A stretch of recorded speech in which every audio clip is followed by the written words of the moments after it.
Pessoal chegando. Pessoal, quero apresentar para vocês o nosso convidado dessa noite, Dr. Bruno Gontijo. Ele é promotor de justiça na Bahia, mestrando em ciências criminais pela Universidade de Lisboa, queridíssima Universidade de Lisboa, e professor de processo penal pela Redoma. É com muita honra e alegria que a gente recebe todo o conhecimento do doutor. Doutor, a noite é toda sua com esse tema maravilhoso. Inicie para a gente dizendo o que é essa vitimização, explica para todos nós. Certo. Doutora, eu que agradeço, tá? Sua atenção, seu convite. Muito grato por estar aqui participando dessa live com você. Pelo convite da Redoma também, viu? Muito satisfeito. Tá? Muito satisfatória a participação de vocês desse grupo tão seleto. Obrigada, Então, honra não. esse tema, a vitimização secundária nos crimes de abuso sexual contra menores, né?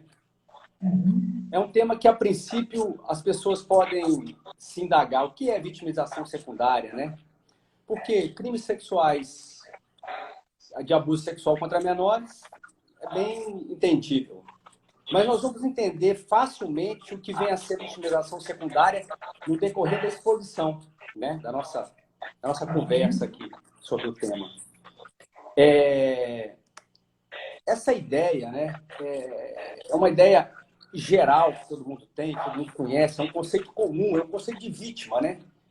Vítima é um conceito comum que nós temos, alguém que sofre algum dano de caráter físico, psíquico, moral, né?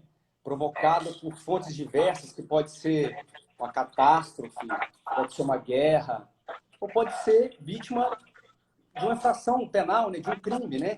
E aqui o nosso tema é afeto à vítima do crime, né? Da infração penal. Tá. E temos que ter em mente que todos nós ou já fomos vítimas de alguma coisa, ou temos a potencialidade, né, de sermos vítima. Então, acho que é um assunto que diz respeito a todos nós, né, a toda a humanidade. Pensando dessa forma, a gente poderíamos iniciar a nossa conversa tratando da evolução da vítima durante os séculos, né, os milênios que se passaram. A vítima já ocupou alguns postos dentro desse processo evolutivo, né? Ela, por exemplo, teve a fase que ela era protagonista, que a vítima era a que tinha a maior visibilidade após a prática do delito, na época da vingança privada, da justiça privada. Ela que definia qual consequência, qual pena que seria aplicada ao infrator. Era muito relevante a atuação dela. Ela era vista como figura imprescindível após a prática do delito. Passou-se o tempo, o Estado passa a dominar a persecução penal, a prática criminosa passa, então, a ser uma violação aos interesses do Estado.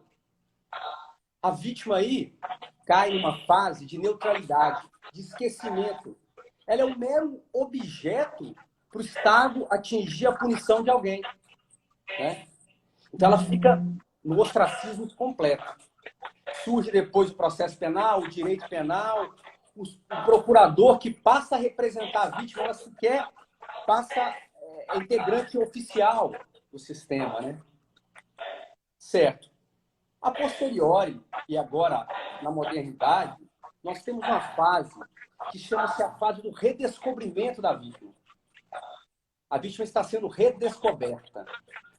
Após a bárbara Segunda Guerra Mundial, né, o Holocausto, temos que ter um ponto assim, bem marcante na humanidade para ele perceber a necessidade de se voltar os olhos para a vítima, novamente. Então, essa nova fase agora do redescobrimento da vítima nasce principalmente após o Holocausto, né? Após esse genocídio, né, que a humanidade enfrentou. Você tem, então, depois dessa fase ainda do redescobrimento da vítima, o surgimento de uma ciência preocupada com o estudo da vítima chamada de vitimologia. Nasce uma ciência, alguns a colocam dentro da criminologia, outros como ciência à parte. Mas nasce uma ciência preocupada em estudar a vítima de forma particular, né? As suas idiosincrasias, seus problemas, suas virtudes, tudo. E aí, essa ciência chamada vitimologia passa também por algumas fases. Claro, na primeira fase, ela se preocupa com o grau de responsabilidade que a vítima tem na prática do crime. Da década de 40 até 60. Né? Da década de 60 até a década de 80, passa-se a estudar a vítima sob o enfoque de qual vítima é mais propensa a sofrer certos tipos de crime. Até atingirmos a década de 80 em diante, que começa a haver um estudo mais humanizado, né? Passa a ser um estudo mais humanizado em relação à vítima, né? Essa preocupação geram tratados internacionais, né? Geram convenções, geram coisas positivas que começam, então, a realmente se preocupar com o estudo da vítima, sobre esse enfoque mais humanitário, né? Bastante interessante isso. E aí, nós temos, então, dentro desse estudo, uma classificação dos processos vitimizantes. Aí que entra uma classificação do processo vitimizante. A vitimologia, então, começa a estudar mais a questão humanitária da vítima e começa a trabalhar com o processo vitimizante. Ela diz assim, ó, existe a vitimização chamada de primária. O que seria a vitimização primária? É aquela quando a vítima sofre os danos diretos da prática criminosa. Os danos físicos, psíquicos, morais, diretamente da prática criminosa. Né? É o crime em si. São os resultados do crime que provocam os prejuízos da vítima. Essa é a vitimização primária. Mas passaram a perceber que o crime não produzia apenas vitimização primária. Produzia outros tipos de vitimização. Dentre elas, a vitimização secundária. O que seria, então, vitimização secundária? A vitimização secundária é uma revitimização, uma sobrevitimização. É fazer a vítima sofrer novos danos. Mas esses são praticados pelos órgãos formais de controle. Ou seja, por quem tem a obrigação de apurar a conduta criminosa. Então, a vitimização, começaram a perceber que a vítima era primária, dos danos diretamente do crime, sofria danos de ordem secundária, que são esses órgãos que, quando começam a investigar o crime, ou até mesmo em juízo, após o processo, né, pegar em âmbito judicial, os prejuízos que esses meios, esses órgãos, essas instituições provocam à vítima. Mas o estudo não parou por aí, que essa vitimização secundária é a base da nossa conversa aqui de hoje, né? A base do nosso tema. Mas o estudo ainda analisou mais dois tipos de vitimização. A terciária. Passaram a perceber, então, que o crime, depois da prática do crime, havia danos secundários provocados por esses órgãos formais e os terciários, provocados por quem? Pelos meios sociais. Família, escola, vizinhos. A forma de olhar, criticar, julgar essas vítimas também geram danos a elas. Um exemplo, agora, bastante atual, essa menina que foi abusada lá no Espírito Santo, né? Eu lembro que ela foi levada para Recife, e tinham pessoas, grupos de pessoas, tentando, chamando de assassina, você não pode abortar, tentando invadir o carro que ela se encontrava. Então, é um ato social que gera dano à vítima. Chama-se vitimização terciária. E a mais moderna classificação de vitimização é o medo, é a quaternária, que é o medo de ser revitimizado. Hoje em dia o medo tomou conta da sociedade de uma forma tão brutal, né? E que as mídias, os meios de comunicações insuflam. E o medo de ser vítima ganhou uma qualificação, um status de vitimização quaternária, né? Quem é que não é assaltado em um local e não consegue nunca mais passar por aquele mesmo lugar, né? Um caso de um tio que foi assaltado no Nordeste com a família quando passava férias. Depois, quando voltou para o interior de Minas, não conseguia sair à rua com medo de ser novamente assaltado. Olha, lugares distintos, mas o medo, né, de ser novamente revitimizado. Então, teria essas 4 classificações, né, em relação à vitimização. A vitimização. Vamos ver se tem alguma pergunta, doutor, só para a gente não passar aqui para o próximo tópico. Todo mundo elogiando, obrigada, pessoal. Tá fantástico mesmo. Tem uma pergunta, não é uma pergunta, olha só, 90% das mulheres que eu conheço já passaram por situações abusivas sem saber que estavam sendo violadas ou se sentindo culpadas por estarem nessa condição. Isso seria que tipo de vitimização, doutor? Que a colega comentou. Essa é a violação primária, né? Essa é a prática do crime diretamente relacionado ao prejuízo da vítima imediato pelo algoz, né? Por quem realmente praticou isso.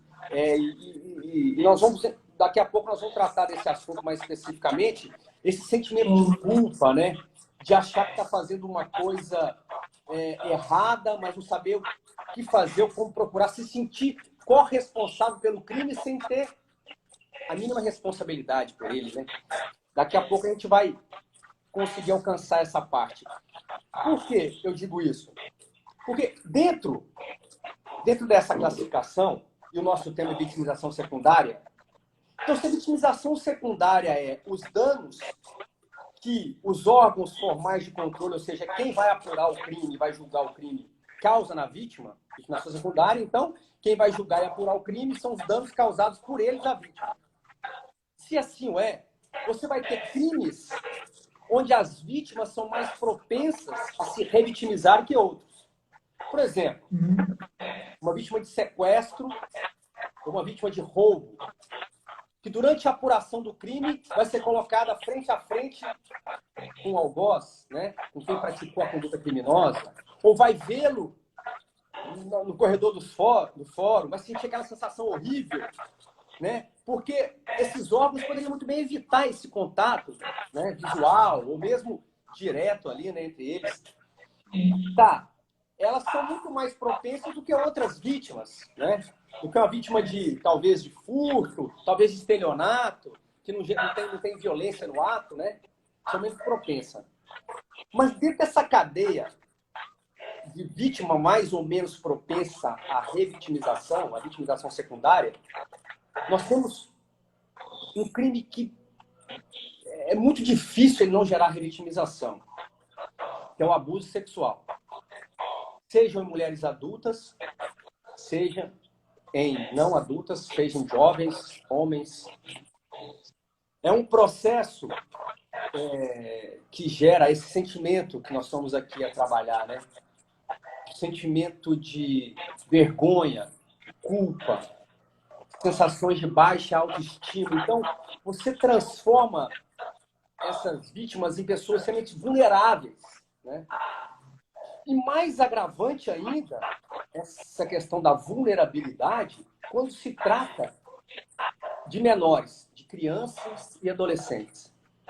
Quando eles são vítimas desses abusos sexuais, eles têm seríssimas dificuldades, né, de encarar o sistema. Até porque grande parte dos abusos sexuais em relação a menores ocorre no seio das famílias, no âmbito familiar. Ali é o local de mais incidências de abuso sexual.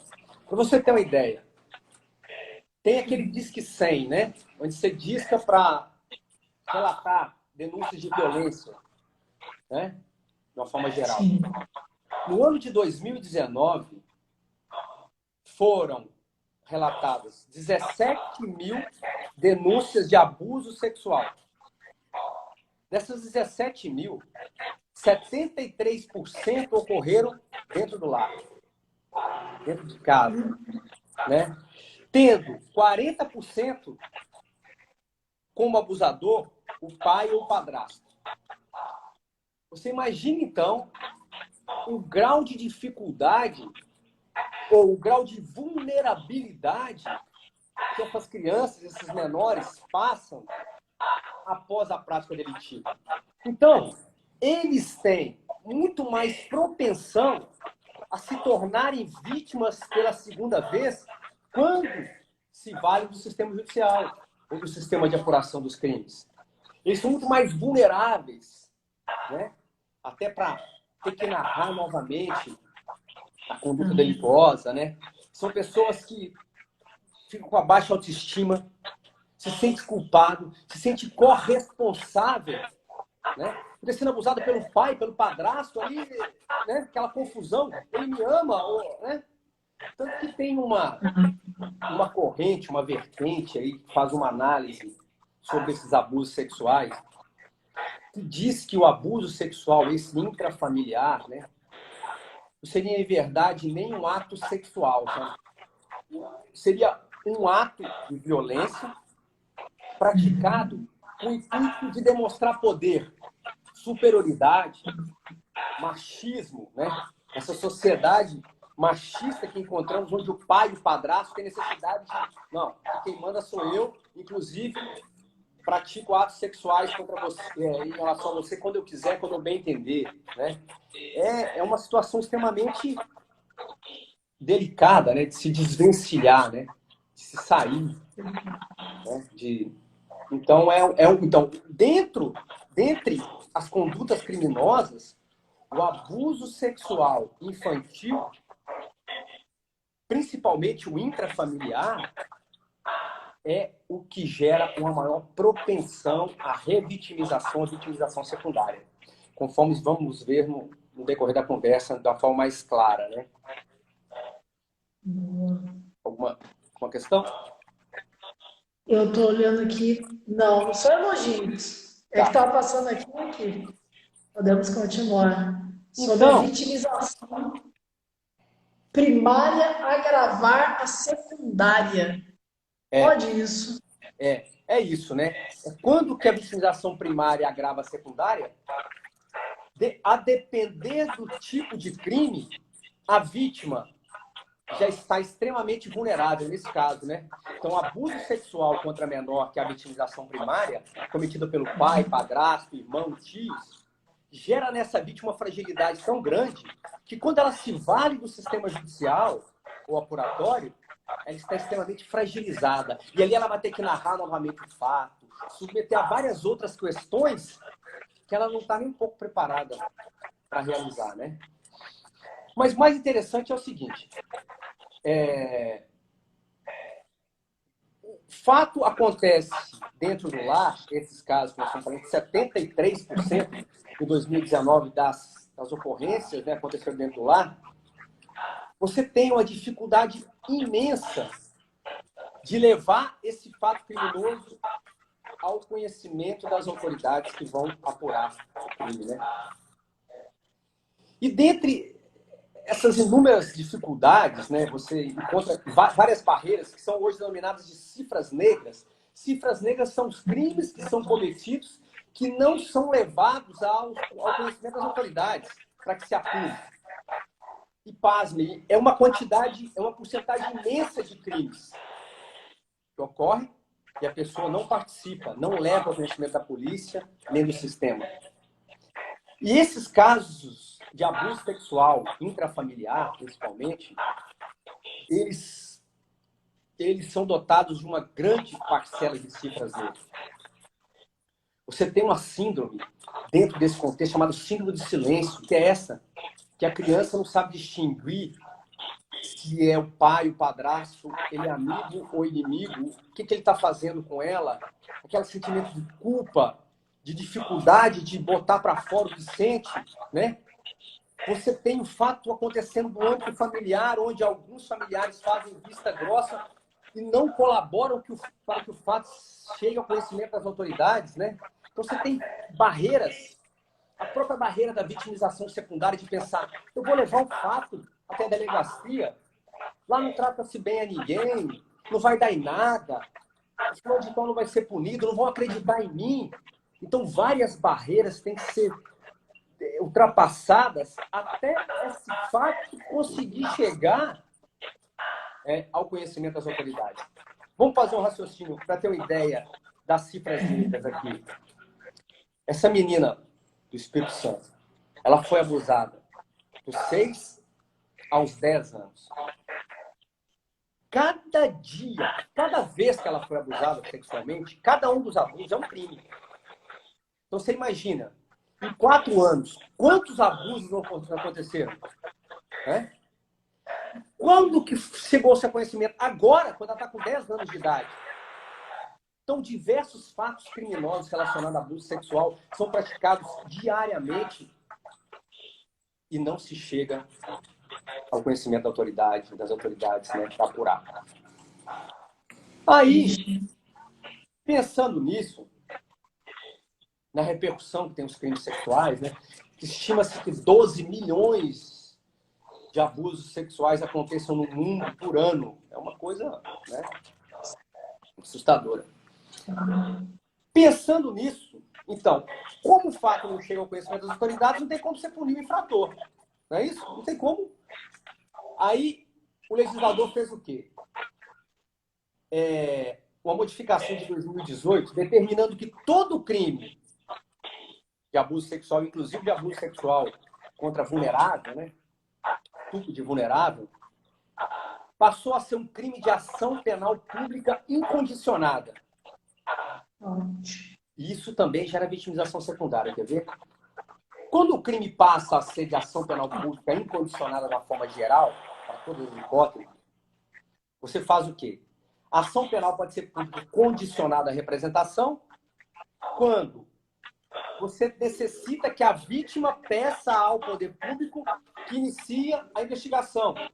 Se a vítima não pedir, não pode começar. Pública condicionada. No caso do estupro de vulnerável, dos demais hipóteses ali dos capítulos que abafam o artigo 225 do Código Penal, a ação passou a ser pública incondicionada. Você não depende mais da vontade da vítima para iniciar a persecução penal. O que acontece? Qualquer um que tenha conhecimento do fato delituoso pode denunciar. Ele vai lá e denuncia na delegacia que a vizinha, que a minha irmã, que alguém está sendo violado sexualmente. Pelo pai, padrasto, qualquer um que seja. Você tem um problema aí. Porque o processo vai iniciar, a investigação vai iniciar sem a mínima vontade ou preparo dessa vítima para dar início a tudo isso. Né? Para quê? Para direcionar para meu pai que está me abusando, meu padrasto, para gerar um sistema denso ali, um conflito denso dentro do lar. Então ela já vai, muitas das vezes, quando a ação se transforma em pública incondicionada, independente da vontade dela de iniciar, claro que tem um viés de punição do infrator, mas muitas das vezes tem um viés de ampliar a revitimização, porque ela vai chegar na delegacia, a polícia vai bater na porta da casa dela e dizer, olha, precisamos falar com você, precisamos te ouvir. Né? E aí começa a vitimização secundária. Né? Porque quando você chega até a delegacia, uma menor abusada sexualmente por diversos anos, traumatizada, chega na delegacia de polícia, lembrando que o Brasil, onde tem extensão territorial, inúmeras comarcas, diversas delegacias, muitas delas não têm a mínima estrutura física, não tem estrutura de pessoal. Quem vai te atender aquela menina vai ser um homem, talvez, que vai ouvi-la. Uma pessoa que não tem a mínima preparação para aquilo, que a preparação que tem muitas vezes é para simplesmente buscar apurar a conduta criminosa e não tratar aquela pessoa como ela deve ser tratada, né?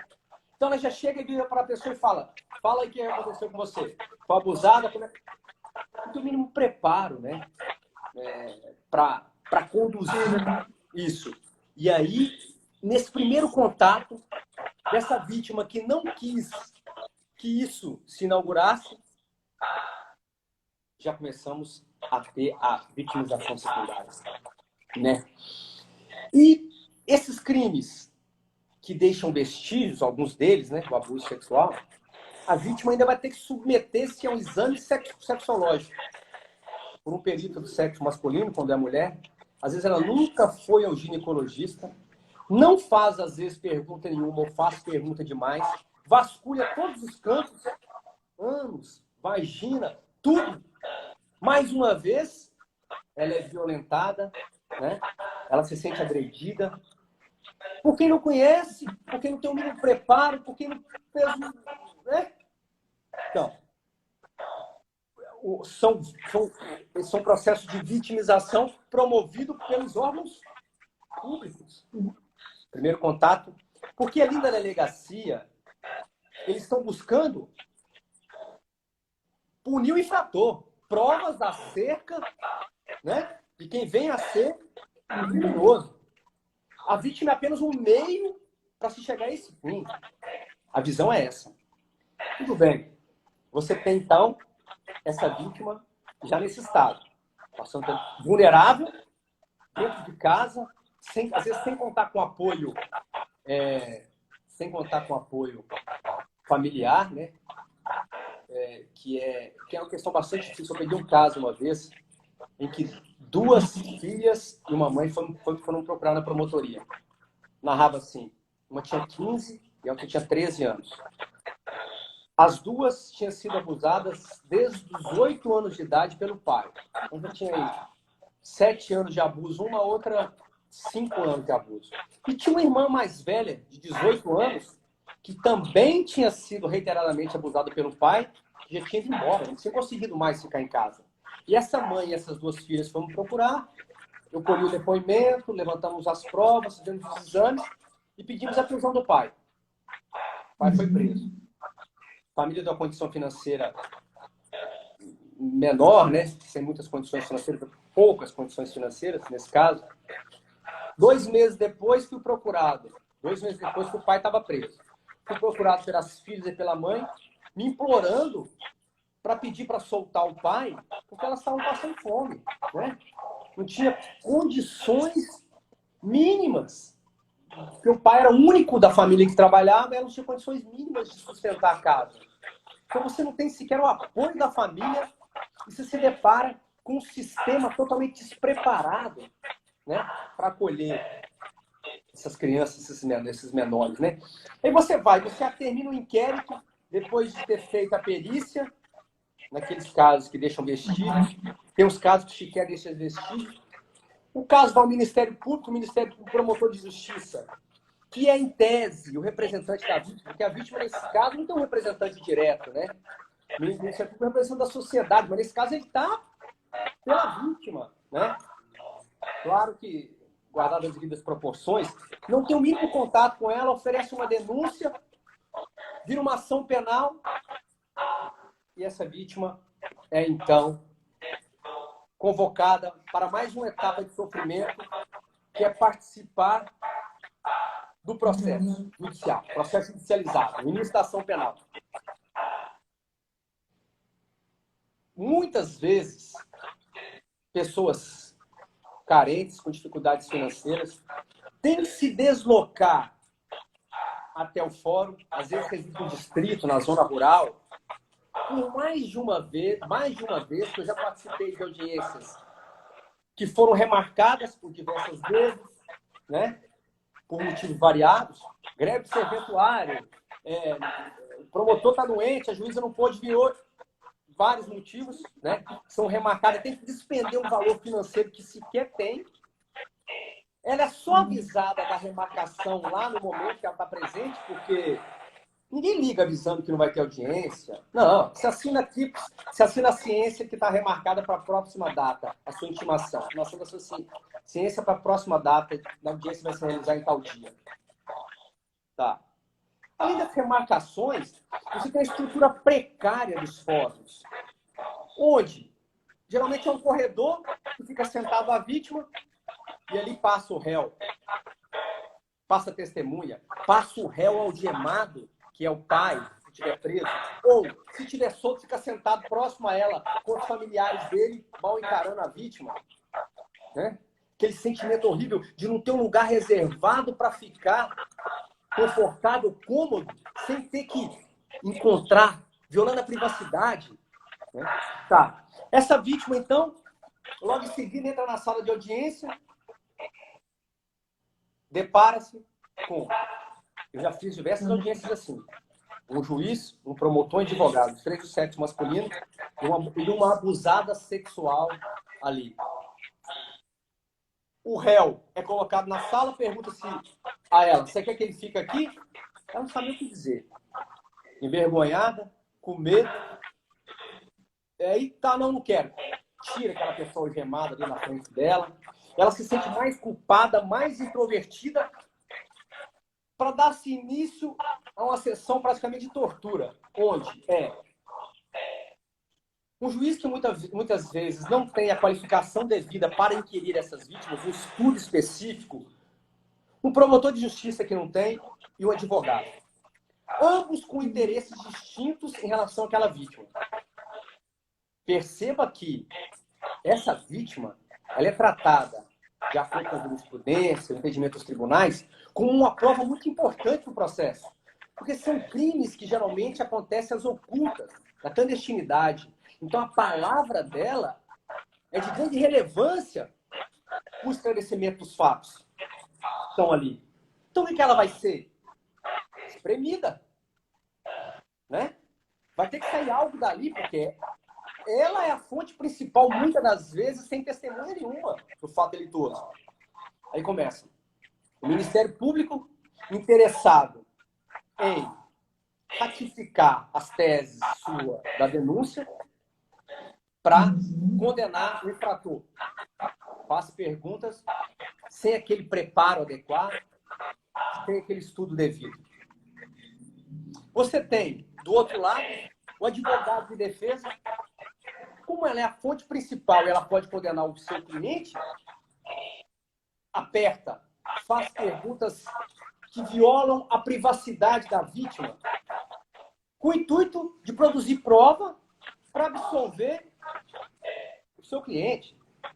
Me lembro de um caso emblemático que se contava quando eu estava na faculdade, um caso de abuso sexual contra uma menor de 14 anos, onde se discutia se a violência praticada contra aquela menor de 14 anos era uma violência absoluta ou relativa. Porque se ela fosse uma violência tida como absoluta, você bastava a idade dela para todo mundo que praticasse ato sexual com uma menor de 14 anos, se a violência fosse, a presunção de violência fosse absoluta, a idade era suficiente.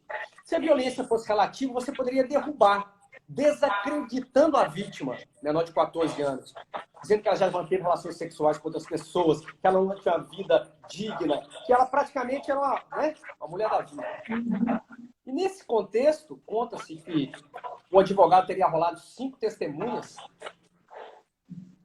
e o juiz foi ouvido de defesa, e cada uma dessas testemunhas que entrava dizia: essa menina, eu já mantive relações sexuais com ela por diversas vezes. Né? Ah, já? Então levanta e encosta na parede ali para mim, por favor. Entrava o próximo. É sim. Já mantive relações sexuais com ela. Já? Levanta e encosta na parede ali para mim, por favor. Ao fim da audiência, mandou prender as 5 testemunhas de defesa por ter confessado a prática criminosa contra a menor. Né? Então, o intuito é o desmerecimento. Né?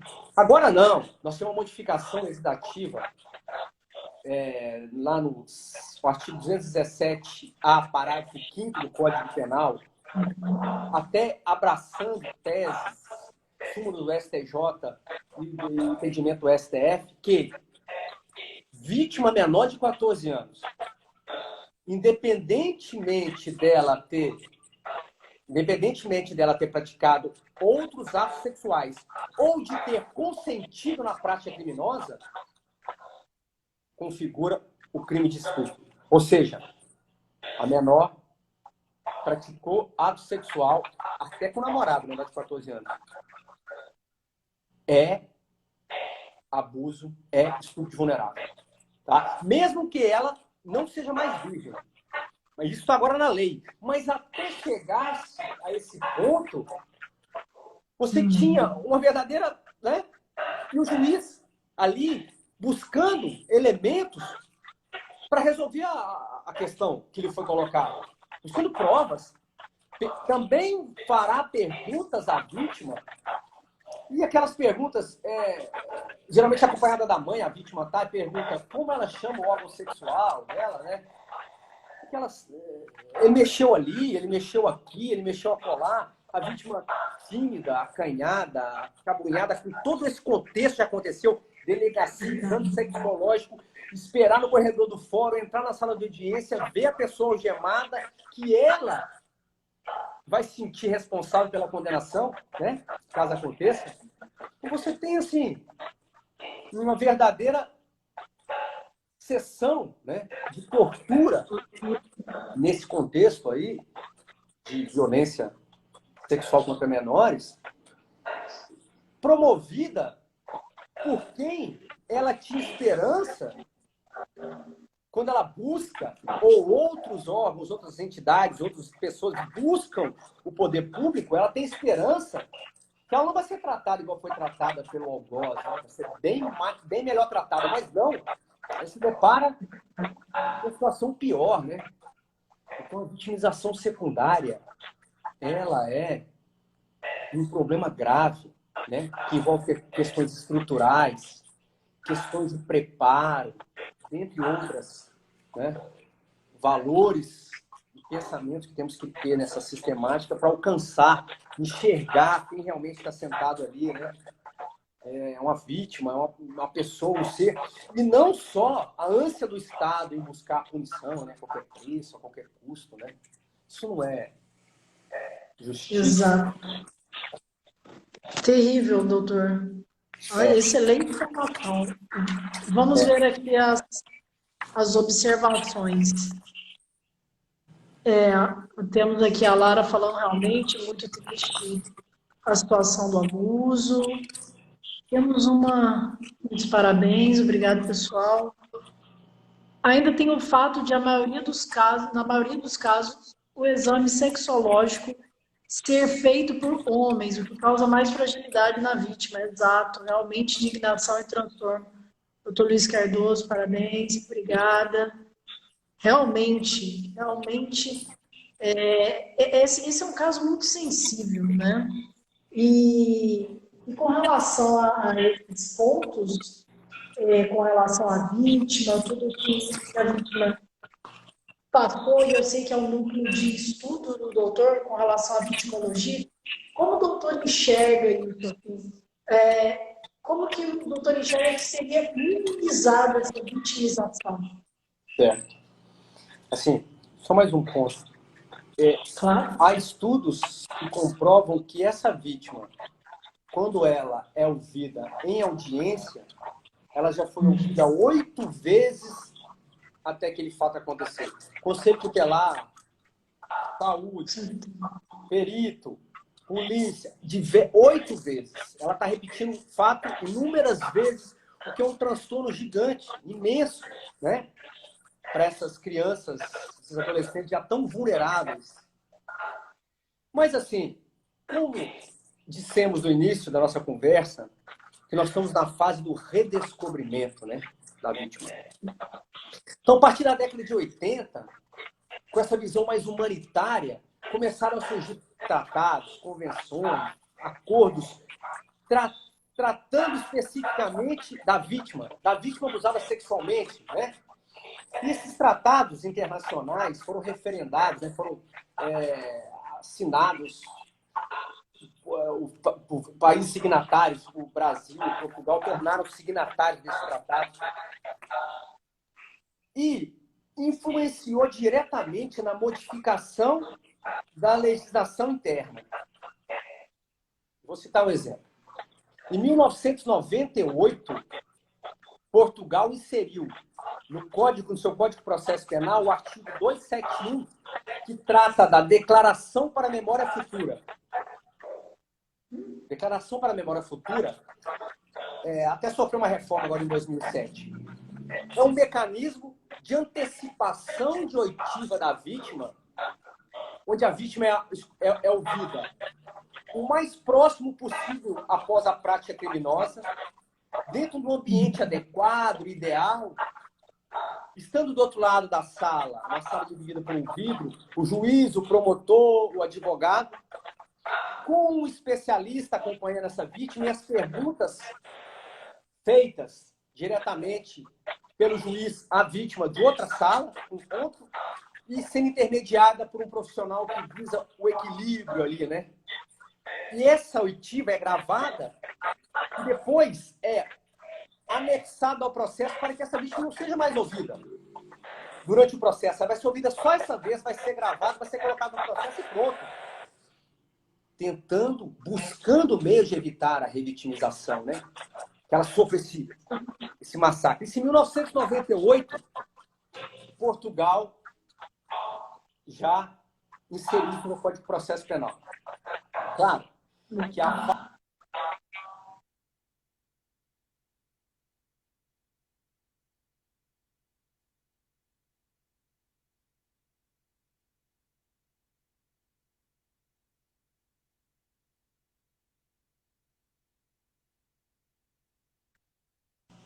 mas o Brasil, em 2003, foi interessante, já insuflado por essa onda, né, de necessidade de modificações de oitiva dos menores, lá no Rio Grande do Sul, em 2003, surgiu o Instituto, que deram o nome de Depoimento Sem Dano, né, que é um embrião da grande modificação.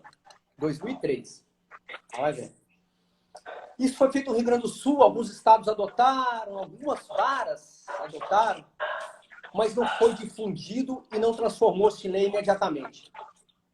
Quando chegou no ano de 2010, o Conselho Nacional de Justiça emitiu uma recomendação aos tribunais de justiça para que adotassem o que chamou-se depois de depoimento especial, mas uma versão do depoimento sem dano nos tribunais. Porque não era mais possível continuar daquela maneira. Mas somente em 2017 é que foi criada uma lei, a Lei 13.431 de 2017, onde foi inserido de forma expressa essa forma de depoimento, denominada de depoimento especial. Então, percebe o hiato, a distância, para que isso fosse previsto em lei. Inclusive, essa lei é bastante interessante, ela tem bastante pontos legais. Ela tem um conceito de violência institucional, que nada mais é do que a vitimização secundária, que é a violência promovida por entes públicos, né? Inclusive relacionada à revitimização, está escrito expressamente nela. Dentre outros inúmeros vantagens, outra vantagem dela, ela diz, no artigo 22, diz assim, ó, a polícia investigativa não medirá esforços para buscar outras fontes de prova que não seja simplesmente as declarações da vítima, né? Tirar dos ombros, das costas da vítima, a responsabilidade única da punição do infrator. Então a lei diz mais, ela diz assim, ó, que a vítima tem o direito de participar do processo, mas também tem direito ao silêncio, né? Tem direito ao silêncio. E a criação, então, desse depoimento especial é bastante interessante. Ele é um instituto bastante interessante. Ele é similar à Declaração para a Memória Futura do sistema português, mas é melhor. Ele diz como que vai ser realizado esse depoimento especial. É uma antecipação de prova, que deve ser realizada em todos os casos de abuso sexual. Tá? Ele é colhido de forma antecipada. E é feito como? Um grupo de especialistas, profissionais especializados da psicologia, da ciência social, se reúnem numa sala pré-estabelecida, privativa, onde a vítima possa se sentir bem, dividida por um vidro. onde eles vão ficar de um lado e do outro lado estará juiz, promotor, advogado. Transmissão do som automaticamente. E esse grupo de especialistas se encontra com a vítima ali e a prepara para o ato. Conversam com ela, expõem quais direitos ela tem, como será o procedimento. E ela não sabe que existe esse vídeo dessas pessoas de lá. Está super tranquila.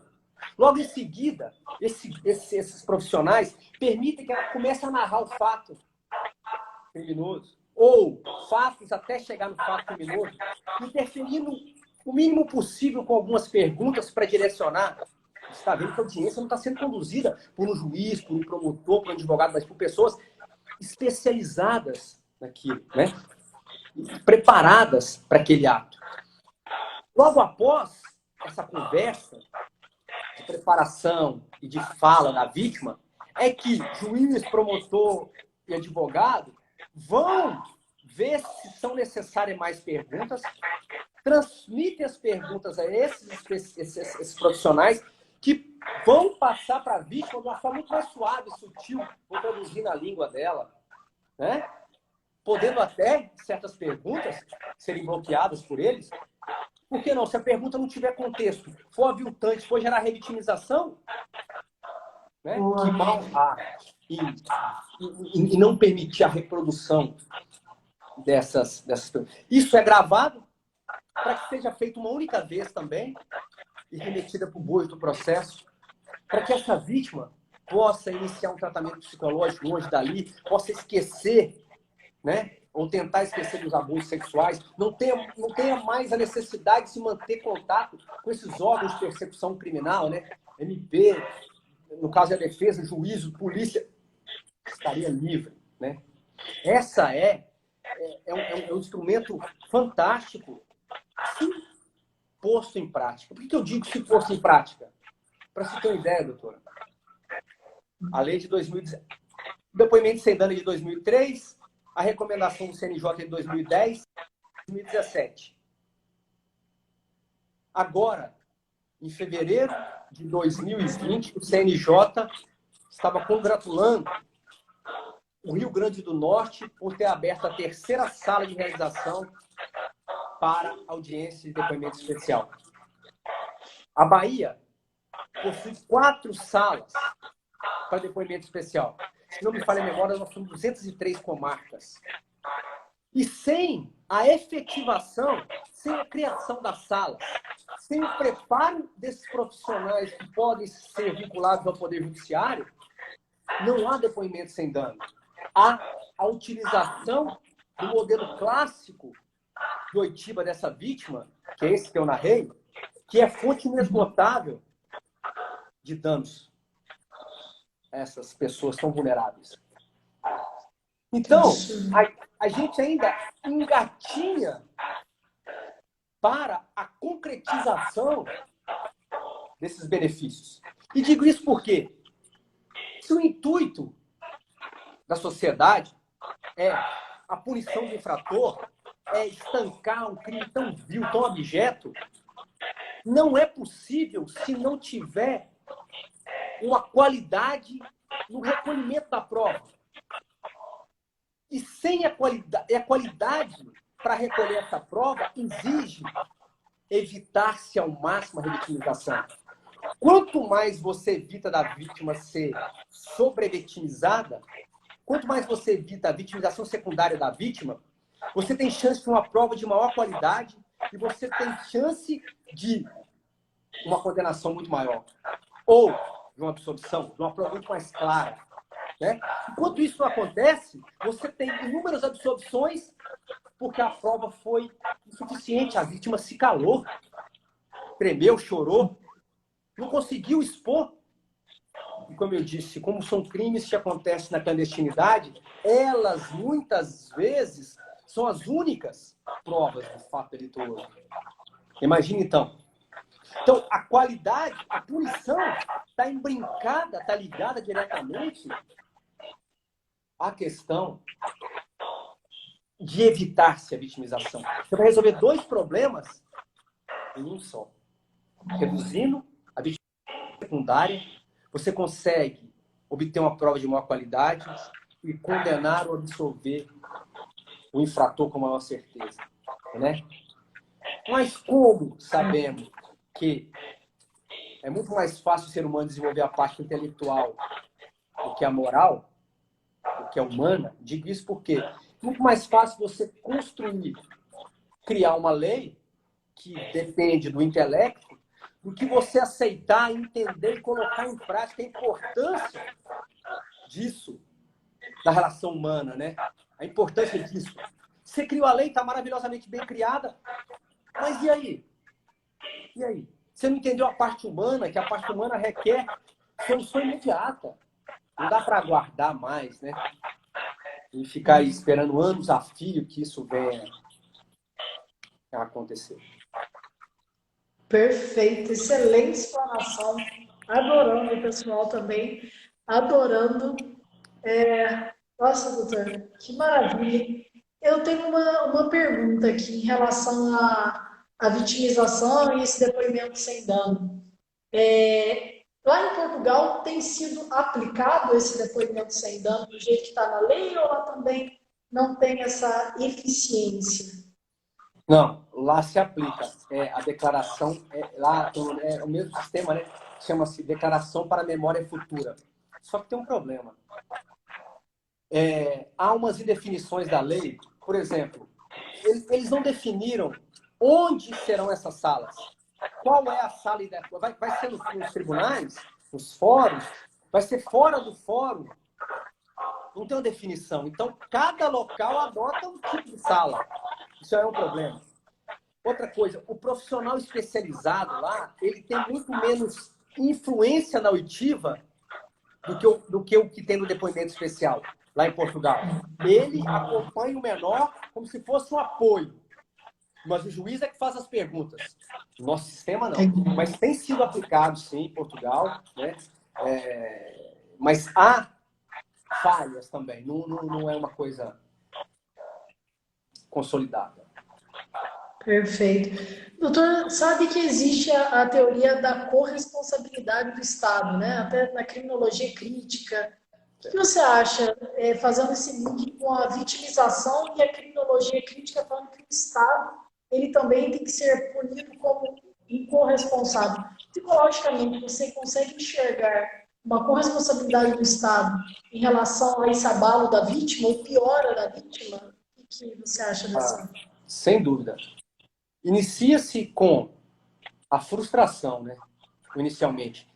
Então, a vitimização secundária pode ser pior que a primária, porque na secundária eu não esperava o apoio do agressor. Claro que no lar, o pai, nesse contexto pode dizer, mas em regra eu não esperava o apoio do agressor. Mas, na secundária, eu esperava. Eu esperava que o Estado me acolhesse, me bem atendesse, me direcionasse e resolvesse o meu problema.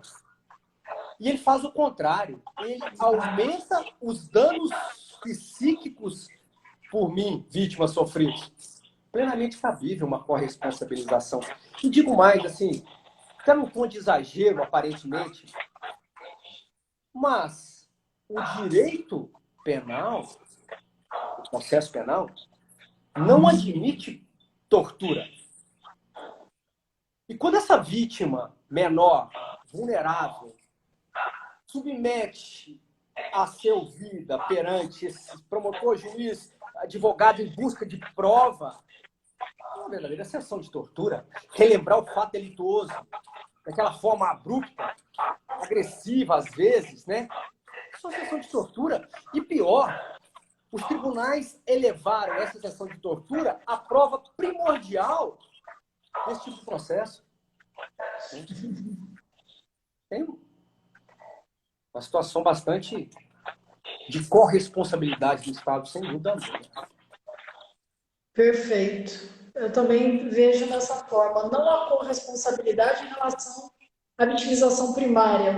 Por exemplo, o agressor falar, eu agi assim por culpa do Estado que não me deu educação, saúde e saneamento. Mas na secundária, muito interessante, muito interessante. E é importante mesmo esse viés. Uma coisa que eu achei interessante aqui, doutor, na sua explanação, foi dessa vitimização quaternária. Realmente nunca tinha ouvido falar dela. Geralmente a gente estuda para na terciária. Essa quaternária está em desenvolvimento, aplicada, não Tá. aplicada? Se não me falha a memória, eu acho que é o Ulrich Beck, que trata da sociedade do medo, né? Então, ele diz que vivemos muito na sociedade do medo, né? O medo tem sido o diretor de muitos comportamentos. Eu poderia citar um exemplo aqui.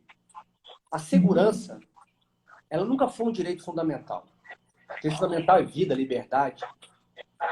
Mas a segurança, em face do medo de ser vítima, na Europa terrorismo, coisa do gênero, a segurança ganhou o status de direito fundamental e ultrapassou o direito à liberdade. Basta lembrar, câmaras, serpentinas, muros altíssimos, condomínios fechados. O discurso do medo elevou a segurança a um direito fundamental e hoje aceitamos muita coisa em nome da segurança, em nome do medo. Em nome do medo. E a quaternária é isso, o meu medo de ser vítima, eu então cedo, eu abro mão dos meus direitos fundamentais para não me tornar vítima de novo. Né? Então você tem essa questão da humanidade viver em pânico, assustada, com medo de tudo e de todos, né? Interessante. Zygmunt Bauman tem um livro, né, sobre, acho que é Medo e Confiança na Cidade. Eu sei que é específico da cidade. Tirando aqueles best-sellers dele de Modernidade Líquida, Amores Líquidos, Propriedade Líquida, ele tem um específico da cidade, onde ele fala que a gente quer se proteger tanto, a gente tem medo do nosso vizinho de apartamento, né? O nosso vizinho de porta, mas ao mesmo tempo que a gente tem medo, a gente também quer conhecer para ter menos medo e a gente fica encastelado. E isso psicologicamente é terrível. E é a realidade, né, doutor? E tá aí, né? Essa doença aí, o coronavírus, né? Ela exaltou muito o nosso medo, né? Ressaltou muito. E assim, então, o medo de se tornar vítima é uma coisa muito real. De tornar vítima, novamente, pior ainda, quem já foi, teme mais ainda, né? Tem um temor maior ainda. E aí essa ideia, né, de punição mais severas, que não resolve. Vamos punir mais. Aí tem esses graus de complexidade todo que está no entorno desse medo. Então, assim, traçando uma conclusão, até simples. Mas se temos o intuito realmente de reduzir um pouco essa criminalidade ou de punir os infratores, quando você pune infrator, nesse contexto de crimes continuados, você até estanca, né? Se temos essa... Não podemos focar só na pessoa do infrator. Vamos punir, vamos criar mecanismos de endurecer a pena, de ação pública incondicionada e vários outros mecanismos. O foco principal tem que ser a vítima. Se eu egoisticamente quero olhar só para o infrator e puni-lo, eu tenho que também focar na vítima. Eu tenho que focar nela, então, para gerar uma punição e para gerar a proteção dela, né? Por séculos e séculos, quem chamou mais atenção foi o bandido criminoso, né? O audacioso. A vítima é aquela pessoa frágil, fraca, coitadinho, né? Temos que retornar, né? Que temos que olhar para a vítima com esse viés. E até com viés de produção probatória, né? Reforçando esse conjunto probatório. Mas não basta sermos signatários de tratados internacionais, não basta criarmos legislação com uma estrutura muito boa de redação, de ideias, se isso não for colocado em prática. Né? Torno a lembrar, a extensão do país, as inúmeras delegacias, fóruns, claro que se despende dinheiro, mas tem que ser feito. Tem que ser criado, tem que ser instituído. Porque senão, de nada vai valer. Né? Nós vamos continuar, nós vamos perpetuar o massacre psíquico, físico, em relação a essas pessoas tão vulneráveis. E mais cedo ou mais tarde, se tornarão membros da sociedade com diversos times, assim, membros da sociedade, que eu digo no contexto de trabalho, diversos de problemas, né? Que não sabemos olhar e tratar bem. Então, acho que temos pressa, sabe, para resolver essas questões. Verdade. Né? Verdade. Doutor, foi maravilhosa a nossa live. Eu espero muito fazer outras lives. Estamos aqui na Redoma, abertos às temáticas. É um tema muito palpitante, tema atual, né? Principalmente como o doutor bem colocou hoje na primeira parte, algo que aconteceu há pouco tempo, né? Com uma menina nova, né? E a gente tem que estar sempre diante, e esse eu acho que é o maior problema que a gente enfrenta, sabe, doutor? A gente tem que estar diante de determinadas notícias que elas querem demonizar as partes. Elas não querem trazer à luz para a população o que é o menor, até qual idade, porque também surgiu isso, até que idade é estupro vulnerável, não é? Queriam demonizar uma criança, era uma criança, não falaram do tipo de crime, não houve não é uma demonização do infrator, mas não houve uma tomada ali de lançar um olhar sobre o infrator, questionar também a família. Isso é uma dúvida que eu tenho. Por exemplo, em uma ação dessa e de outras que o doutor já pegou, e infelizmente ainda, né, pega esses tipos de ocorrências, né, como promotor de justiça. Quando a mãe ela está ali sabendo, ela também poderia ser acusada de coautoria? É algo muito tênue, não, doutor? Ela é garante. Ela é garante lá do artigo 13 do Código Penal. Ela responde pela prática do crime. Ela tem o dever e obrigação de evitar a prática do delito. Ela é corresponsável pela prática criminosa. E muitas vezes a mãe sabe, viu e não estou julgando ela. Muitas vezes ela é extremamente vulnerável também, sabia? Nesse caso dessa mãe que eu te falei, que depois foi lá pedir para tirar junto com as filhas que estavam passando fome. A vulnerabilidade social, quando a classe social maior não tem essa vulnerabilidade, tem, de outra forma, mas essa vulnerabilidade de caráter econômico, de comida, sabe? É uma coisa difícil de se romper, um núcleo familiar. Eu tive um caso de abuso sexual, onde chegou ao meu conhecimento com uma criança de 8 meses tinha sido abusada sexualmente. Quando nós fomos tomar as medidas, 2 dias depois, instaurou inquérito na delegacia, foi à casa, mas ninguém morava na casa. Família pobre, todo mundo tinha se mudado. Pai, mãe, ou seja, muito provável que o pai, não estou dizendo que era, mas muito provável que ele era o abusador e levou todo mundo embora para não gerar responsabilidade nenhuma para ele, entendeu? Todo mundo foi embora calado e quieto, porque não tem outra oportunidade. Você tem essas nuances também que dificultam, sabe? Essas relações aí. Mas a mãe pode sim ser processada e punida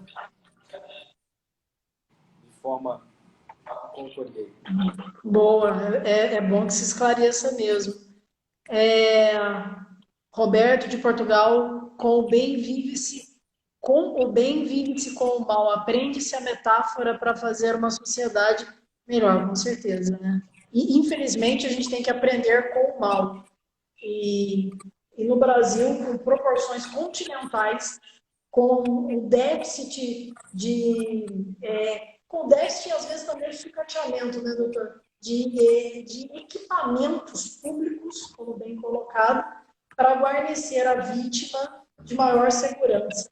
Eu já tive a oportunidade de estar, mas não presente, porque eu faço algumas ações à distância para São Paulo. E houve depoimento sem dano. Realmente, não tem nada disso, infelizmente, da sala com vidro, não. A tal da equipe multidisciplinar que consta na lei, não tem. Você não tem psicólogo, deixa eu ver quem que vai ali, vai uma pessoa da saúde perguntar algo que não é, às vezes, ligado à saúde. E Verdade. vai o que, né? É muito, mas muito difícil Verdade. mesmo. Você teria que criar um corpo de profissionais vinculado ao Poder Judiciário que fizesse isso de forma reiterada e ganhasse um know-how, né? Uma experiência. Você teria que despender dinheiro para construir as salas, ou dentro ou fora dos fóruns, né? Para que isso fosse realizado, para que isso fosse efetivado. Isso gera custo, o Estado não se mobiliza para isso e o dano continua. Em grande escala. Exato. Né? Exato. É. Daí a importância sempre dessa conjugação, né, do penal com a vitimologia e criminologia. Aqueles que entendem que a vitimologia está dentro da criminologia como um todo, né? Porque vai analisar política pública, vai analisar todo esse emaranhamento de condições que levam a vítima, entre aspas, a ser vítima, que levam o agressor também a agredir, a reiterar, né? Isso é de suma importância, esse tipo de julgamento. Aquela colocação que eu gosto muito, assim, essa prática sexual com menores, abuso sexual intrafamiliar, pai, padrasto, tio, irmão, muitas das vezes é uma reafirmação, sabe? É uma sociedade machista, ainda contra meninas, principalmente. É uma sociedade machista querendo mostrar sua força, sabe? O homem ainda. E quando aquilo sai do núcleo familiar e vai para ser apurado, a sociedade continua machista, as instituições são machistas, mesmo quando composta por mulheres que vão julgar é machista, tem dificuldade de compreender, aceitar, sabe? E coloca a vítima na situação de ser julgada, né? E aí, você tá mentindo, aí, sabe? Você tem um grau complicado nessas questões. A mudança de mentalidade, né, doutor? Ele Total. tem a mudança de Totalmente. mentalidade. É por isso que desenvolver a parte intelectual é muito mais rápido do que a parte moral e humana. Às vezes você vê pessoas inteligentíssimas, né? Mas com valores humanos e morais ainda por desenvolver, né? Com certeza, com certeza. Doutor, foi uma honra, uma alegria. Pessoal, obrigada também por estarem presentes, tanto na primeira parte quanto na segunda. Foi fantástico, vai estar no GTV salvo e também no YouTube. Doutor, estamos aqui à disposição para mais lives. E, pessoal, sugiram temas. O doutor, né, está aberto a temas também para debatermos. Importante. Doutora, muito obrigado pela atenção, pelo convite, viu? Muito obrigado, né, por tudo aí. Foi ótimo. Pessoal, obrigado pela presença, né? Estamos aí, dispostos a, né, bater mais papos sobre assuntos diversos, né, doutora? Depois a redoma também, a gente vai começar a tratar de assuntos, né? Vamos. Processo penal e tudo mais. Então, Exato. Vamos estar com o processo penal com o professor doutor Bruno Montijo, arrasando. E também com outros módulos. Quem sabe futuramente um módulo de vitimologia que a gente já falou sobre isso, vai ser importante, hein? Quem sabe, né? Com certeza. Foi um prazer. Tá Doutor, bom, boa prazer é noite. meu. Boa Tchau. noite. Tchau, Abraço. tchau. Obrigado. Tchau. Um abraço. Perfeito. Bruno, doutor, nós temos 8 segundos para terminar essa live aqui.